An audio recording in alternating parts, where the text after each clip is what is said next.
Multiply 0.21 into 0.3.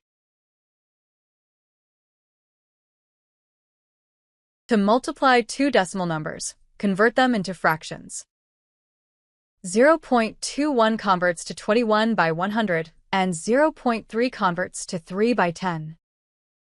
When multiplying fractions, we multiply the numerators together and the denominators together.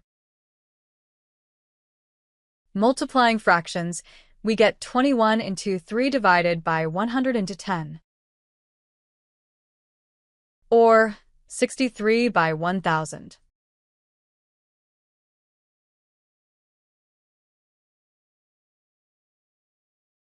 Equals 0.063.